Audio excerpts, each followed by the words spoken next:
People of Earth, we have come to upgrade your cosmic consciousness. DNA activation ready. In 3, 2, 1. Hi, welcome to Q&A on Breakthrough Leadership. Our topic today is going to be succession planning. And in many organizations, when you talk succession planning, immediately people gravitate to think about the C-level. And we're going to talk about succession planning and pushing that down into projects, into teams that you're working with. Because in many instances, succession planning is important to have the right people that, God forbid, something happened to someone or they left, that you had the person to immediately fill those shoes. And so the three topics that we're going to cover today to flesh out succession planning are: one, identifying those critical positions in your organization that need filling if someone were to leave. Two, to evaluate talent, to look at the potential of the people that are currently on your team to take those critical positions over, and what needs might they have in order to be able to do that. And then the last one is preparing an individual plan.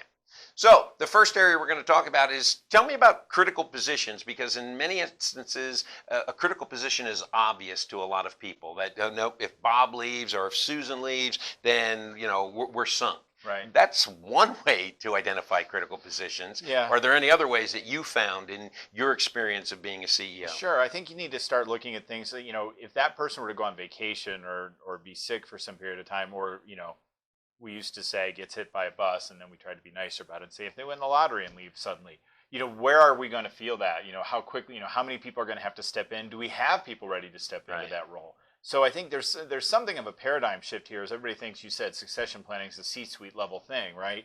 But, you know, if we start looking at the lower level people who are doing the work as just these interchangeable parts that are easy to move in and out, that really hurts us from thinking of succession planning that way. So it's really kind of getting to a mindset to say all these positions are critical because they're doing important jobs. And, you know, depending on the size of your organization, it can be really critical. If you have one person doing social media for your organization and they disappear, who's ready to step in and do that role? Right. And who's trained for it? So I think there's kind of a mental shift to make, to think, well, it's not just, you know, the person who's got the VP in front of their name. It's really everybody in the organization is critical to getting the job done. Right. And the other thing, and going back to the actual topic, it's identifying critical positions, not identifying critical people. Yeah. Because there's a big difference between critical people and critical positions. Critical positions are positions that in the hierarchy of the team, of the project, whatever it is that position becomes vacant. Right. Regardless of who's in that position, it could be a nightmare for you. Yeah. Okay. So the second topic that we're going to cover is going to be, now that you've identified your critical positions, is to evaluate the talent that you currently have, to look at the potential they have into moving into another position, higher up maybe. And lastly, what needs do you identify that they need? That didn't sound right, but we'll say that. We'll go with that. What needs do they have to be able to move into that position? And so when it comes to evaluating talent, and you know, this goes back to a previous video blog that we did on the millennial generation, or as we refer to it as the next generation of leaders. The next generation of leaders wants to know what their path is moving forward in the organization. Okay, I'm here now. Don't tell me I'm going to be stuck here for 2 or 3 years. And so in evaluating talent, take a look at that and really begin to satisfy that need that the current generation of leaders has to be able to say, okay, I'm looking at you to consider moving you into this position if it opens up. And then looking at that person and saying, okay, doing a good evaluation, what talents do they have, their potential, motivation, things like that. And then lastly, what do I need to do to get you into that position? Right. And so again, this goes back to looking at that critical position, just like at a C-level type of situation where you are actually evaluating that position and what are the competencies that people need. Two competencies: skill to do the position, and then the second competency is interpersonal relationships. Yeah, I would, you know, and I would kind of break that down. If you look at this, you know, talent is the skill set and the ability to do the job. Potential is the ability to kind of be in that job, right?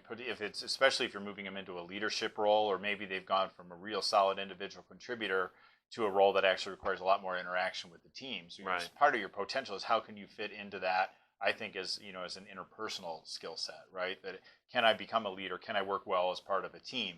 Maybe Can they delegate? Can they, do they have good time management right. skills? Yeah. And then the needs are, if they have, a lot of those things, but maybe have a gap is what are the needs, right? What's the gap between where they are and where they want to be and where I want them to be to move into these roles? So trying to identify in the organization, here's these critical roles.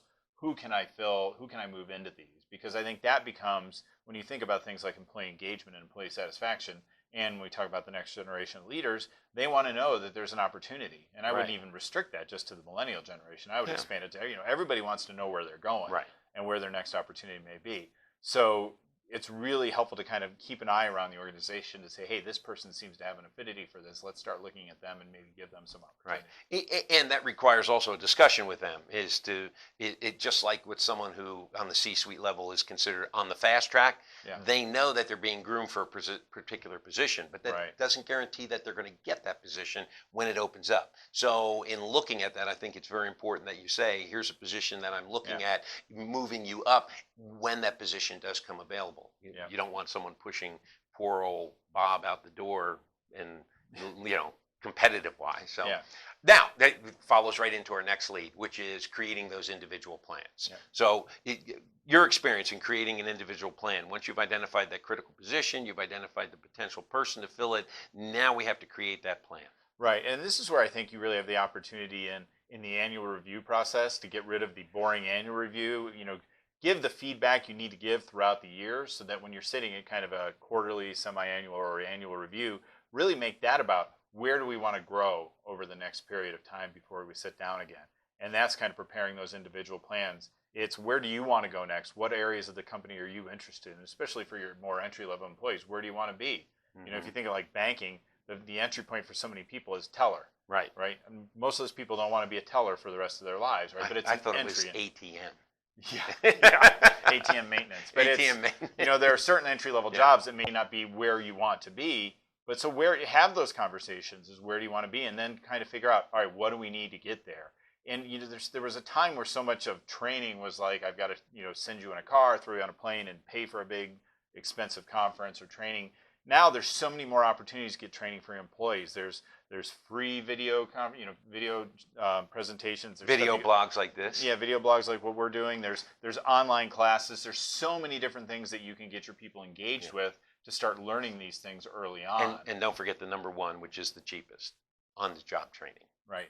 I mean, because that's how we do it, what we're doing right now. It's not like going to a classroom or looking at a computer and trying to figure out, okay, this is what they're telling me to do and this is what we do. How do I put those two together? Do some on-the-job training. Let them shadow somebody over a period of time that's actually doing that job or part of that job that's necessary for that critical position you've identified. Oh, yeah, and there may be other opportunities too. When we talk about not the talent, but the potential question is, the potential, do they have the ability to lead a team? So, maybe you're not moving into that role right away, but there are always projects that need to get done. And can you put, do you want to put some of these people in the leadership role in those to say, hey, here's an opportunity for you to take a project. Can you work through other people? You're a great contributor on your own, but can you achieve work through other people, which is really kind of level one of leadership.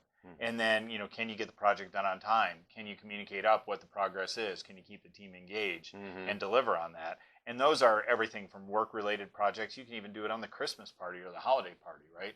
There's lots of different ways to give people opportunities to see where they might be able to grow into some of these other roles. And that gives you the evaluative opportunity as a leadership team to say, all right, this person actually really did that well, so now we can check that box of, when those opportunities arise. Right. We don't have to worry about that. Yeah, and there are other opportunities too that actually put them in that position. People go on vacation, people get sick, people go on maternity leave, and those are some good opportunities to put that person in that position and to be able to watch them do that position for a period of time, whether it be a week, 2 weeks, maternity leave, it could be, over a month, sometimes 6 weeks, and being able to sit back and watch to see how that person does his job and to incorporate that into the plan. Yep. Okay. Key takeaways. Craig, start off. What are your key takeaways when it comes to succession planning? I think for me, the key takeaway for succession planning is really to just kind of be intentional about it. Don't think about it as one more thing that's taking up my time. Think about it as an opportunity to reduce loss of time on the other side. So, if you think about, someone moving on and you as the leader having to take on their duties for some period of time, or someone else having to bifurcate their time to do that other role, if I can do that in 2 weeks, instead of 6 or 8 weeks to do a search. I think there's a lot of value in planning ahead of time for these opportunities Sure. and being able to execute on them. And then, just further, where you can identify internal candidates for those roles, that's great for your organization on a number of levels. Yeah, and picking up on what you said, when it comes to saving time, obviously, if you haven't done a good preparation in filling a critical role, you're going to end up taking that time when that person does leave or that critical role opens up, that you're going to be doing double duty. Maybe other Right. people on your team will be doing other double duty, and that creates a lot of stress. It creates a lot of demotivation, may even create some unwanted competition, because you've got some people thinking, oh, here's a promotion for me, so I'm going to slide in there and try to put everybody else down, and you lose that teamwork part of it. So I would say one of the key takeaways is do this in advance. Take the time that's needed to identify those critical positions. I'm going to go back to our 3 points, is to identify your potential and the needs of those people that have that potential. And then lastly, begin putting together that plan. Right. Yeah. That's kind of a cheat of a takeaway, is to just list all our 3 things, but that's absolutely They were so good. They were so good. All right. Well, very good. Well, hey, if you liked what you heard today, please share it, like it, subscribe, and come back for our next episode. Again, thanks for watching. I'm Lou Quinto. And I'm Craig Anderson.